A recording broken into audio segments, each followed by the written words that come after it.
ఏది ఈయన అక్కడ పాలంచ కాదు, మదిరా నుండి వస్తాడు. ఇది పాలంచ ఆడ, ఇది పాలంచలో దిగి తొలుగుతా ఉన్నా రాజనగర్ ఇగో అడుక్కుంటూ వచ్చింది నేను. 20 రూపాయలు 20 రూపాయలు ఈడి కాడికి. నువ్వు ఏడ బడికి వచ్చేది ఎప్పుడు 12 గంటకా? అదే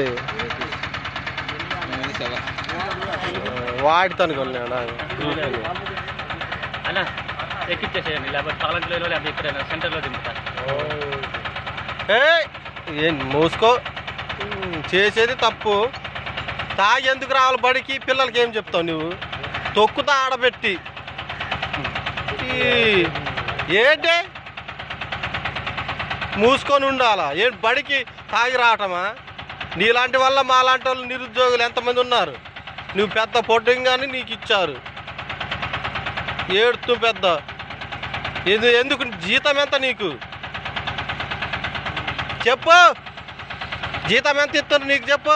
1,50,000 ఏంటి చెప్పు మరి? ఎందుకు మరి ఎందుకు రావటం మరి బడికి తాగి? మరి ఎవరైనా పెట్టుకోవచ్చుగా? మరి తాగి రాకపోతే ఎట్లొచ్చినావు నువ్వు? తాగి రాకపోతే ఎట్లొచ్చినావు చెప్పు? తాగి రాలేదా చెప్పు? కిరాయి డబ్బులు మరి పోతా. కిరాయి డబ్బులా నువ్వు? తాగి వచ్చి పిల్లలకి ఏం చెప్తావా నువ్వు? ఆ ఫోన్ ఎవరికి చేస్తాడు? ఎవరికి చెయ్యడు.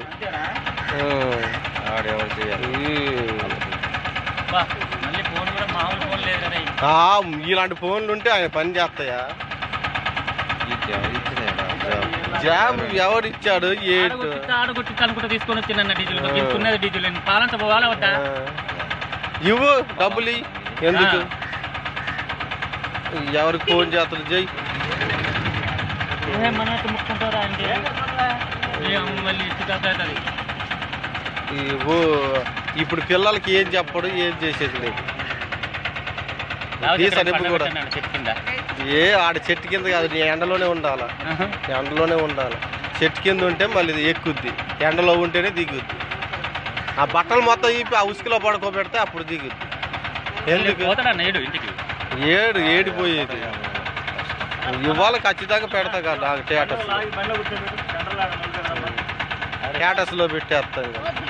వద్దయ్యో ఇక ఆసక్తి పోడు. ఇక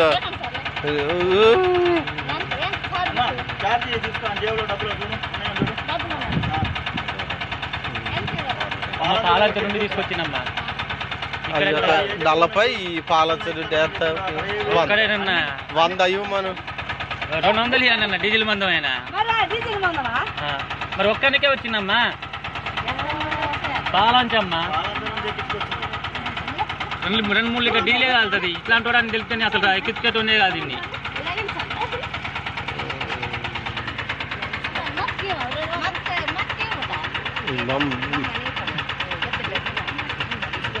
చిల్లర లేవు నా దగ్గర.